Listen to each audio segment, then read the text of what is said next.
Hi, everyone. Welcome to the new normal. I'm your host, Lisa Davis, aka Litecoin Lisa. Today is a Monday. So we've got things happening all over the world, and I wanted to bring you one of my friends that has a lot of information about banking all over the world and what's happening. We recently had a story that I shared about Russia going to a gold-backed currency. I want to get his thoughts on it. So we'll have Omar from Viva Capital join us right after this. Give us a like and share the video, get this information out, and let's see what he has to say about this.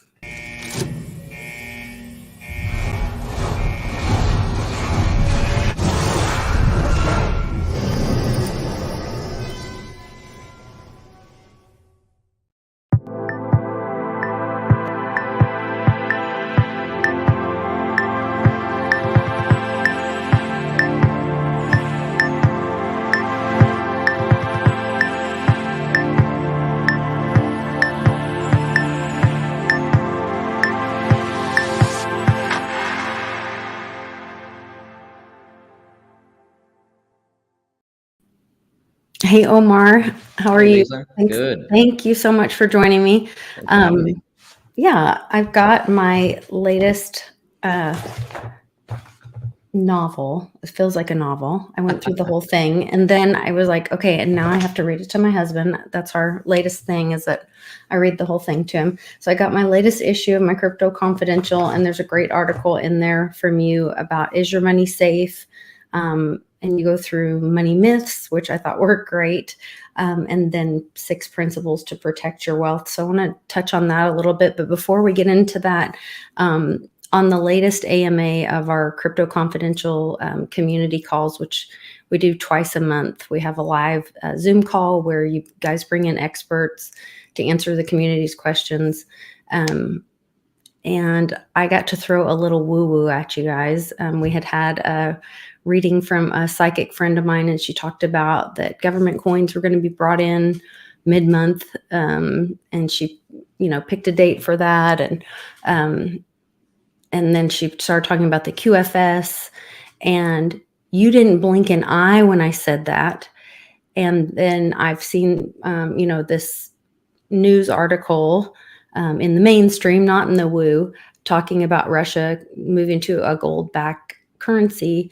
And you had a lot of information about, you have all your international banking connections. And so can you kind of talk a little bit about what you're seeing internationally and what you see for the future with banking and how that would affect, I guess, Sure. the little guy or the average Joe?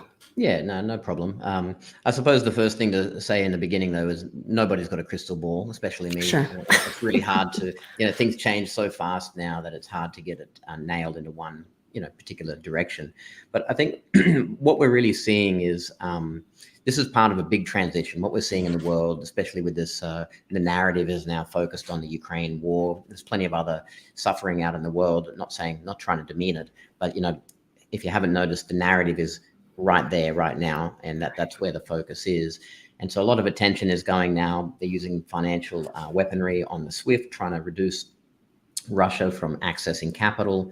And these kind of moves, I would say this is all part of a strategic framework. The financial systems that exist in the world today, like the SWIFT system, it's very archaic and old. And we all know that there's new financial normals coming in the future. And it's just a matter of what that looks like and how does that impact people. I know from, some of the people I'm connected with in banking, and I'm not a banker myself, but I just happen to work a lot with people who are dealing in banks, is this has been a preparation for a long time coming.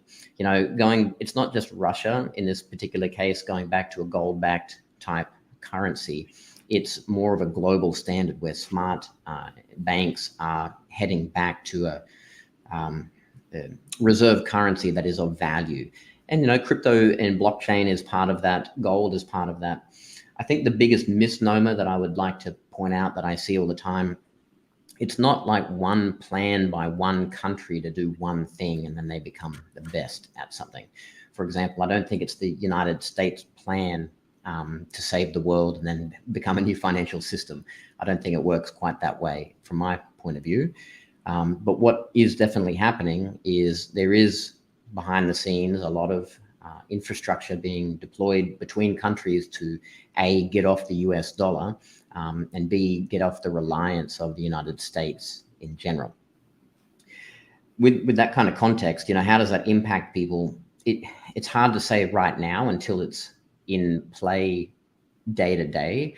But what's generally happening is it's kind of sneaking up. There are systems behind the scenes. When countries start doing business with each other, Russia and China have been doing business with each other without the United States dollar for some time now. And that's, they've got their own standard. Other countries are doing trade. This is why, in the future, hopefully it might be Bitcoin, but it may not be.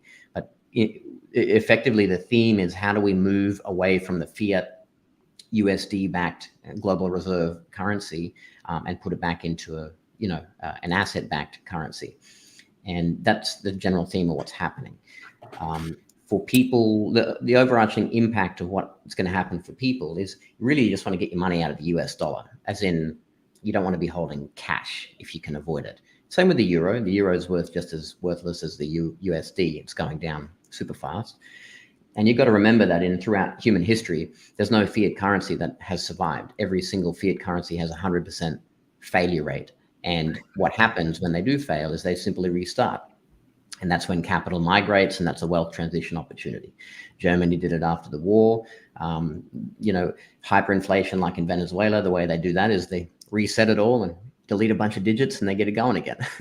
But the key is, how are you protected when they do that? Are you aware that if they do that while you have that money, your money is worthless? And that's where practical stuff comes in on what you can do and strategically. Yeah. So when you say that Russia and China have been operating outside of Bretton Woods, outside of the US dollar for a while now, last year I had heard about, this big oil reserve being found and them doing that deal. I think it was I want to say it was in digital yuan. What are they transacting in? Do you know what they're transacting in? I forgot the exact name of the financial network they've been using. Is it CIS? I can't remember. Anyway, but they've got their own networks, not reliant on the SWIFT system, so that they can settle in either Chinese yuan or, not the petrodollar, basically. And okay. I think I heard about this, that it's like the second fastest system. It's not SWIFT, but it's something similar to that. Very similar. It's just not SWIFT. Yeah. It's faster and yeah. Okay. In the future, we'd love to see, cryptos being used, things like a blockchain-backed form of payment to be able to disperse funds and do large payments. And that's kind of coming eventually, and that'll be part of having a decentralized ledger if it's gold-backed or whatever. But every country is going to have, different valuable assets. For example, Chinese government is launching their central bank digital currency. Mexico is launching one in a couple of years. The United States will, Europe will, everyone's going to want their own. Every government has realized, who is forward thinking, goes, well, hang on, we can't control cryptos, so we need to kind of be part of it. China banned it so that they can then promote their own, and that's how they'll get mass adoption on their own. But it's they can manipulate it to their heart's content. So there's a lot of confusing angles. Is crypto the same as QFS? Is it blockchain? Is it gold backed? Can they take my money? And so there's a lot of things you got to kind of get your head around with how it's working. But at the end of the day, we just got to remember that all financial systems, fiat financial systems, have failed. And the most important thing is don't get sucked into the circus of what's happening. This is all just one big grand design. One of the most profitable business models is war. And that's we're only seeing, if you start following the money trail of what's going on, you'll see where the true incentives lie. But for the average person, what can we do to protect our wealth now? And the cool thing is that, with technology and with costs going down over the years and whatnot, there's so many things that you can do, just practically speaking, to protect yourself for when bad things happen. We kind of talk a little bit about that in this month's edition of the newsletter with Crypto Confidential. Mm-hmm. It's probably a good time to point out some of those key myths. A lot of people are putting their money in the bank thinking that banks are going to be the ultimate savior. Banks, when you put your money in a bank, the bank owns your money legally. and then you may never get your money out. It's only by trust or faith in that particular institution that you're going to get your money back. Stuff like that. Back in 2008, I think there was 450 or approximately their banks that failed in that GFC. How many banks are going to fail this time around when the entire when the everything bubble pops? Right. And when those banks fail, which means, the Fed, even when in Roosevelt's time, they had the bank holiday and the banks failed. And that meant that the Fed met with them and said, okay, you're solvent, or no, you're not. Then the people that had their money in those banks were the ones that had the loss, correct? If they didn't get bailed out and there was a loss, then the people who have money in the bank, depending on the hierarchy of who gets paid first, would lose money. When the biggest problem is going to be when there's that initial liquidity shock. So, for example, the government will step in and print money and try and bail out as best as they can, like they did last time. But at some point, that'll become too difficult to do, or they won't have enough money. And then, like Fannie Mae, Freddie Mac, when they decided not to bail them out, that was like the liquidity catalyst event. Something similar. So they'll keep bailing it out until they can't. And then it's basically it's a game of, hot potato, who's holding it at the end. Is that similar to what happened recently with the China Evergrand thing, where China finally just said, no, we're not paying Evergrand's debts? When they went bankrupt, they only decided to pay Chinese companies and not make good on the ones that were foreign debts. Yeah, look, I'm not an expert in that particular situation, but the general philosophy is this: if you over lever and you've borrowed a lot, you have to be able to produce to support cash flow to pay those interest payments on a loan. Just like a house, if you borrowed from a house, then you have to be able to repay it. You can only extend the cycle so much, the credit cycle. If you borrow now, the next person in charge can borrow more to repay the first borrowing. And then the next person who comes in can borrow triple the amount to repay. And they keep getting compensated all the way through until at the very end, the person holding the bag can't borrow enough to sustain it. That's when it all comes crumbling down.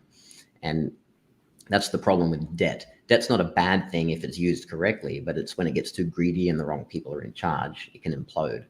And then when it does implode, it's basically, well, who gets paid first? Who's going to get paid back? And those who are on the start of the list, the creditors, will get something, and those who are not don't get anything. Interesting. I had sent you that video, and it said, that they were getting rid of the banks completely. And you were like, look, don't be offended, but I don't see that happening. And I was like, hey, I'm cool with that as long as the banks are honest and get rid of like the, what's it called? Where they loan it out 9 times or whatever. Double spend. Now I'm spacing on the fractional reserve lending. Yes, thank you. And then also there's the theory that the Fed will go away, but we'll have true money out of the Treasury. And Westwood's been talking about nickel, and now we are seeing today there was an article about nickel and copper.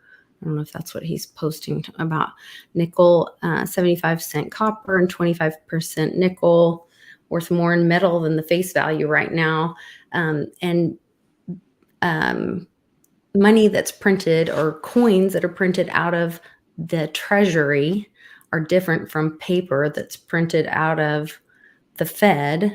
So could that be a way to kind of save or have value for those? If you want to look at how to preserve your wealth, monies. right? And there's a few things you can do, but when fiat money or when monopoly money is so worthless, what do you put it in? And you only have to look at countries like Africa, continents like Africa and whatnot, to see specific countries where they're struggling, like in Venezuela and whatnot. People will leave the cash and take the physical asset. So to protect your money, overarching, things like agriculture, land, farmland, things like that are going to be really valuable. Precious metals, gold, silver, nickel, platinum, stuff like that, uranium, commodities, oil, the commodities super cycle. These are all things that will be really, really valuable because they actually have tangible value compared to like monopoly money. Crypto and Bitcoin obviously is a new one on the block, but that is more of a preservation, but also growth at the moment rather than preservation would be Bitcoin. Interesting. And this video that I sent, I posted for my patrons. And I'm not saying that I completely agree with it. It was just something out there and I shared with them. But I was shocked because the other night, when you said quantum financial system or QFS, and like I've been told, I've heard about it, but then a lot of people poo-poo it and say, it's, pie in the sky kind of stuff. But it's my understanding that that's a benevolent kind of system where we're going to get rid of, some of this double spend and fractional reserve lending and all that. And in this, now in this video, they do say they get rid of banks. So, and you don't see that happening. And I'm not saying that we do or we don't. I'm just sharing information and letting everybody have, I have no idea. I don't have a crystal ball either, but they're talking about the QFS. They talk about a system, they call it DLT, which is a decentralized ledger technology that would be, I guess, kind of like their Fed now, or a centralized, I guess it's a centralized, but an open ledger. And I guess with my history of child welfare work and foster care, adoption, and all that, and knowing that, I guess applying it to children in a transparent situation, that's the safest situation for everyone. Now, I understand that people want privacy for their money or their finances, but Mom and I were having this conversation and I was like, but look what people are willing to give up as far as their privacy for entertainment. I mean, Facebook, Google, all this kind of stuff. So if you were willing to give up a little privacy, knowing the kind of things that happen with money, to get rid of double spend and fractional reserve banking, to have transparency, I just think of all the dark stuff that happens with money. If you're like, no, okay, if everybody had to be honest with money, would that be worth it to people? You know what I mean? Because a lot of people are like, oh, no, I don't want the government knowing my business. Well, what if we knew the government's business too? Yeah. So is that what the QFS is? There's a couple of big assumptions, right? One of the first questions is the who is they that is releasing QFS, Okay. One thing that I do not believe in is I don't believe that QFS is being launched as the people's money by some hidden goodwill bunch of people that are suddenly taking over the entire global financial system and it'll be launched without banking infrastructure that global trade will use. That's a very big stretch. What I do know from the people that I work with is that banks are fully preparing and working with asset-backed, and as you say, DLT, distributed ledger technology, i.e. blockchain, backed assets in the banking system to use for transactional processes, for international trade, for capital creation, for infrastructure lending for cities. And, we're talking billions and billions, hundreds of billions of dollars. And that's what's happening now. And this is not, so banking is not evil. A lot of people are like, oh, banking's really evil. No, people can be evil. And that's, the vehicle. It's like the whole gun argument. Are guns good or bad, or is it the people behind it? Well, it's the same with banking. Are banks good or bad? If you put a fat cat in the wrong spot, then they're going to do dumb things and be greedy. But banking has created the capitalism that we have today. How do you get a bridge for a city? You need that people, they will borrow money from the future that they don't have, so we can build infrastructure resources now so our cars can drive over a bridge. If we didn't have banking and capitalism, there'd be no fucking bridge, So what do? Rowboats. That's, this is the credit cycle that goes in and out. But coming back to the QFS, this video, look, it's a good little high level thing. One other part of it is it's global. It's not this is a very pro-American, way of looking at it. And I think it's bigger than that. I think, America is just a small part of there's a big world out there, and America is a small part of it. And when it comes to its international settlements and money, it's increasingly growing not to be America, to where the money actually is. And if you look at where all the big international trade programs and infrastructure, capital lending and private placement programs and stuff like that get done, it's in Asia. It's not in the US or Latin America. And that's what the astrologer that I talked to and my little psychic friend, she was saying, they were both saying, like, what do you see as being the next, power of finance? And they were both saying China. What does that mean for America and Europeans if China is the next financial power? That's a really good question. Will it be China? I don't know. Maybe it could be. I think it'll be. I don't think it'll be China personally, because there's language barriers to an international currency needs to be dominant. So it either needs to be English or Spanish, as they're the most two spoken languages. Understanding Chinese money would hard to be a global value if they don't speak. You can't deal with that language.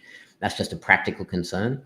But what would it mean? If it becomes China as the dominant currency, it'd be exactly like the US is right now to the rest of the world. The only difference is that the US has been in a position of having, power for so long. But if it became China, most of the world would end up doing international settlements in, RMB rather than USD. Who knows? Maybe it'd be better for them. Maybe not. We don't know. So really hard for me to say. I don't think it's going to be China. I don't think it will be. Okay. In an ideal world, I'd love it to be Bitcoin, but I don't think that's going to happen either. You don't see that happening. Okay. Well, maybe it will, but we're a long way from that happening. Yeah. So, and when you were saying, so each country will decide for themselves what that currency is backed by. We had Mame, she's from Brazil, and she was talking about how she's still in touch with a lot of her friends from school and all this. And one of her friends was talking about how she was working on a blockchain project with her, with Brazil, with her country, where they were cataloging all the resources of their country. This was a few years ago when we were doing the show. And I thought, are they going to put that as, like, we hear about these baskets of resource, because they were blockchaining the Amazon, basically their resources of the Amazon. Well, that's part of their country's resources. Right. So is that possible? Is that what it looks like? Is each country will say, like, okay, Brazil has resources of the Amazon. It's not necessarily just gold or silver, not just precious metals, but it could be those kind of things, like the resources of the Amazon. So many. When it comes to tokenization, especially now with NFTs and whatnot, we haven't seen anything yet. I mean, countries in the past would go, well, I've got this oil in the ground or this gold, so therefore, I can demand X trade and dig it up. But what happens if you have, $1 trillion worth of Amazon rainforest, or if you can tokenize something to do with the oceans, or like in Dubai, they're starting a platform where people can tokenize their own personal assets, where your jewelry in your vault at home can be tokenized and registered online and, never tampered with from a record keeping point of view. How do you, what does that mean for countries? It's so, we're in such an unknown new territory. If the DLT technology has been around for a long time, but blockchain has become kind of made it really famous now and really practical and usable. Plus, we're at this time now where there's such a low amount of trust or a lack of trust in governments. People think that governments have their best interest in mind. They don't. That's not the intent of a government. The person who still thinks that the government will look after me or the government has my best interest is just wishful thinking. And I feel sorry for you. It's time to wake up on that regard. But there's a lot of opportunity with the pain that's coming. And this is what I call, this is that production to plunder cycle. At the moment, we've got in power in certain countries, but not in other countries. You go to other countries that are developing, and it's really good. They're really welcoming. They produce a lot. We were talking about this, I think, last time, the creators and the takers, or the producers and the supporters. Right now, the end of the cycle, the peak of centralization is in the US and Western countries, Australia, Canada, UK. And the only thing that can happen is, free markets and decentralization has to occur. And that's going to be very painful unless you've got a plan on how to transition and protect your wealth. And that's you'll become very wealthy if you know how to take advantage of what's in front of us.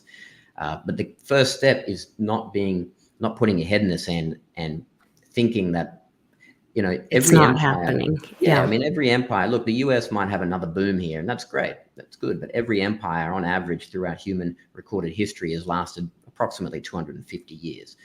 And the reserve currency of the US dollar has only been around 100 years. Before that, it was the pound, and then it was the Spanish, whatever it was from Spain, and a few others as well. So the US dollar is right on schedule to not be important anymore.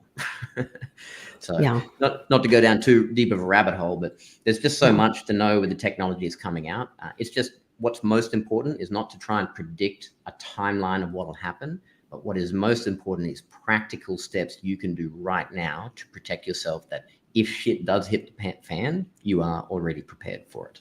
Or when it does. Or when it Yeah. does. And that's what I love, this resource, and having a plan and able to, or be thinking about what our plan is and educating ourselves along the way. And I feel like, some of it is things that I'm like, okay, yes, that validates what I think, how we feel, or the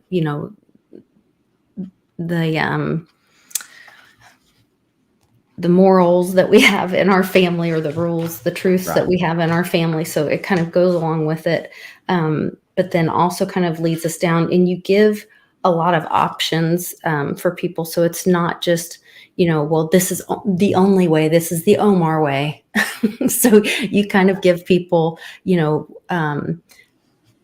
there are many paths to the mountain, and depending on what you want or what your plan is for success, then there's different options.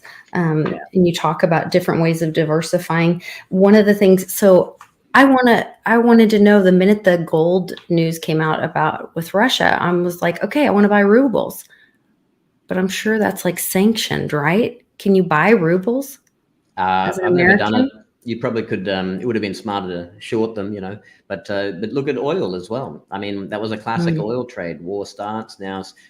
I can't tell you how many thousands of oil tankers have been sitting out there, where people are just accumulating at 18, 20, 30, $40 a barrel for like years. And now it's spiked up to $130, was it? 30. Just gone? Mm-hmm. Yeah. Yes. Now, Mm-hmm. now watch what happens. There's going to be more oil millionaires again, like, back from 10 years ago. So yeah, trading there's a lot of things you can do. I don't want you to become a day trader and stare at screens all day. No. The overarching principles come down to, what's your lifestyle design? What kind of life do you want to live? Some people want to go completely off grid and never share information with the government and don't want to associate with society. That's totally fine. Other people, like, I'm not in that camp. I'd rather, how do we go where you're supported? And this is where, diversifying internationally is really good.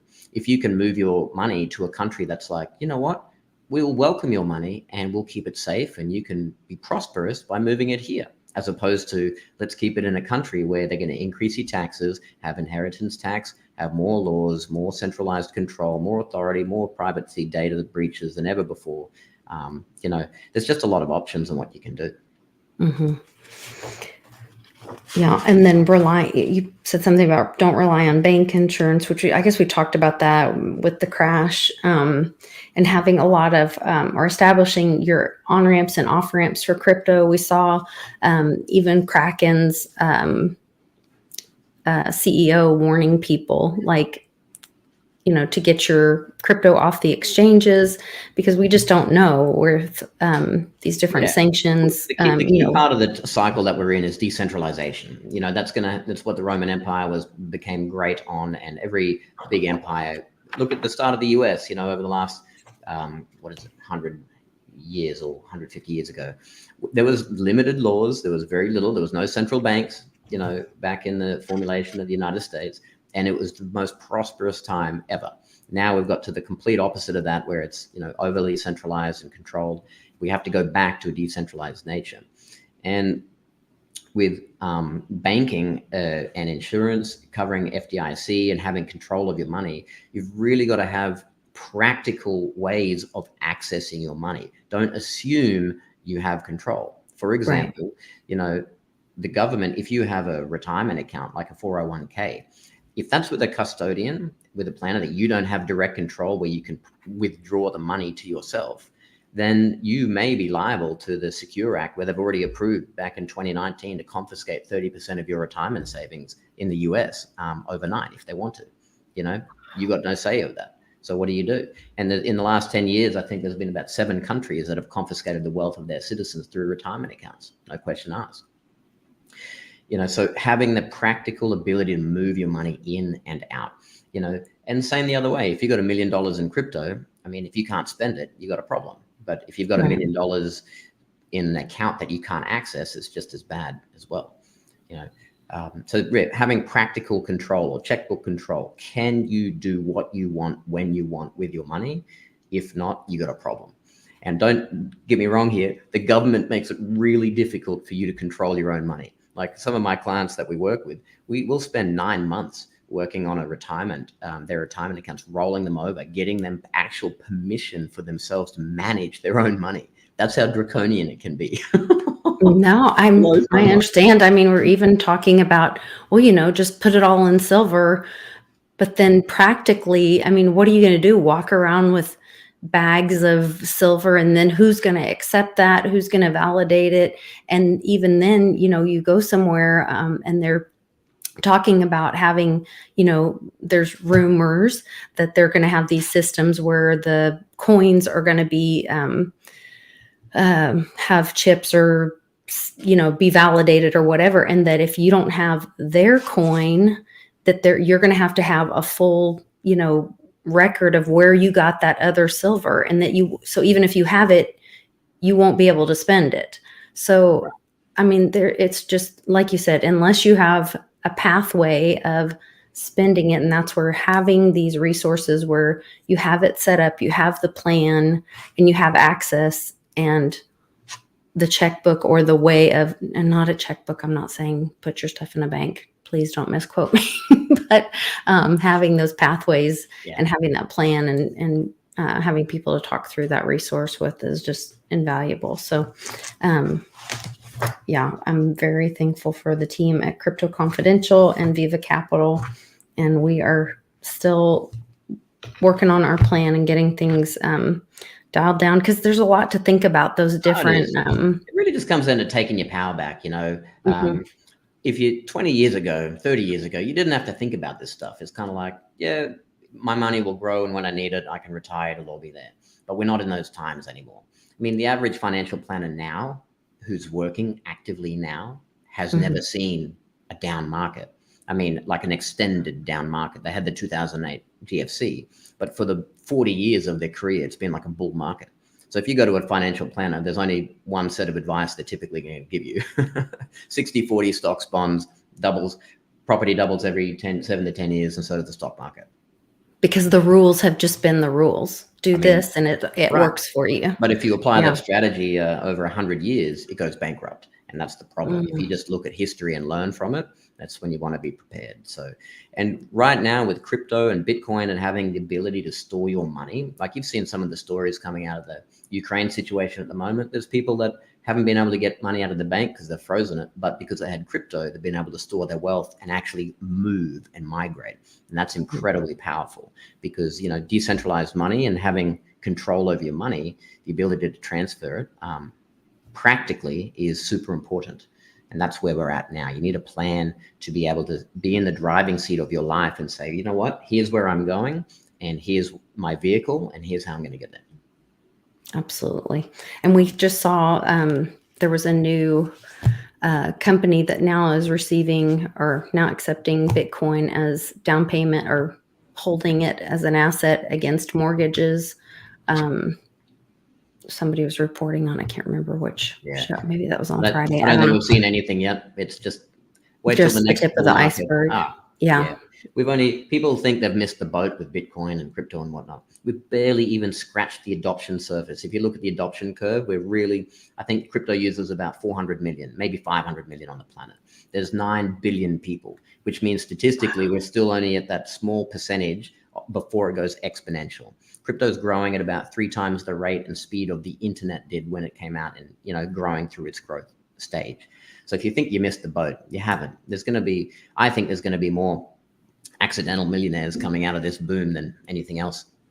This is like Bitcoin is kind of like the baby boomer grab with land after the war and whatnot. A lot of people got wealthy from land. I think this is the generation's wealth vehicle for the next. I completely agree. I think over the next 2 years, through 2025 is the opportunity through for great generational wealth gain.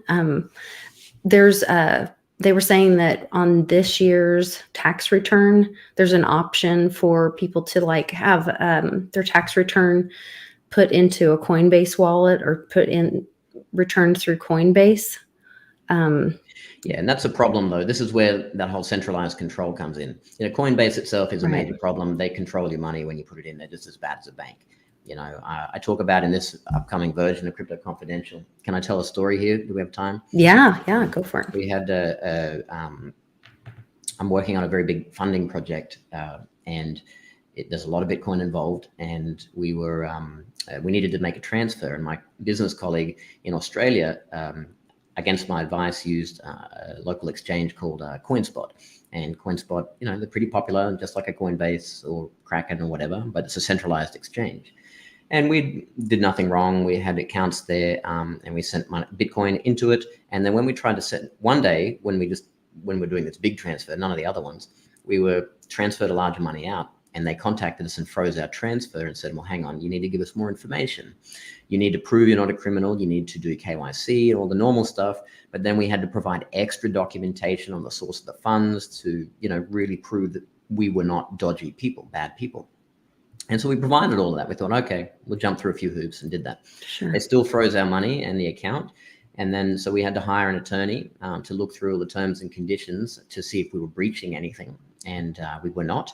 And it got to the point where we had to hire a barrister, which is like a very, very high, one of the best, most expensive attorneys or lawyers you can. And they had to write an injunction, and we had to file an injunction against this company to release the transfer of our Bitcoin in 24 hours, or they'd be held to pay. And, right towards the end of it, at the 23rd hour, suddenly they approved our Bitcoin transfer after like 5 days. And then immediately they deleted all of our accounts. And we no longer can do business with them. But thankfully, we got our money out. This is a classic case of capital control, centralized control. Just because you got your crypto in a centralized facility like that doesn't mean you can get it out. And it was only because we had the financial resources to hire some of the top people in the country to fight for us, because we didn't do anything wrong, that it got turned around like that. Not a lot of people. That was just because they could, and it was a large amount. So their motivation was to use all of their... They wouldn't disclose their motivation because they would never will. But, and they don't have to. Yeah. And we didn't do anything wrong. So that's just a classic case, Coinbase has still got class action suits against for not giving people back their money. I personally know people who can't get their money out of it. That's why when you have custody, you want to have, like what we do at Viva, no single point of failure. You want to have control of your money and set up practical ways to access your funds so that you don't get stuck. Because, it's really sad. If you've worked all your life and you got $1.5 million in retirement, then you got to pull it out and they freeze it. Yeah, heartbreak. What do you do? Yeah. That's where just talking with Michelle, talking with you, talking with the team at Viva Capital and through Crypto Confidential has been just really peaceful, because I didn't grow up with money. So then to be in this situation where you're looking at what Bitcoin is going to do, it has done, and the other cryptocurrencies that we've seen, and we know that we're in a bear market now, but we know what's coming again for us with the bull market. And we may not have licked the ice cream before, but we're going to be ready this time. And now we have the tools to protect our assets when we do, and know what to do. One last thing, I was reading back through our emails, and we did want to talk about, or I did want to bring up, as we're moving things around, we talked about diversifying, and is that also something that they would be advising in that plan, having it in different countries and having it in different currencies and cryptocurrencies, and staying away from, do you have them stay away from USD or USDT or USDC?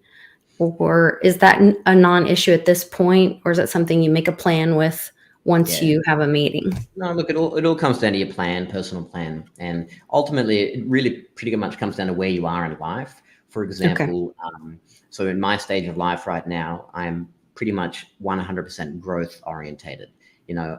So 90% of what I do with my money is focused on how to grow that and make more. There's really 10% on like preservation.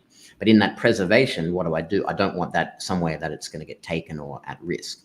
Versus if someone's about to retire, pretty much it's the opposite. 90% of what they do is going to be, well, I just want cash flow and I want to keep my money. I don't want to risk anything.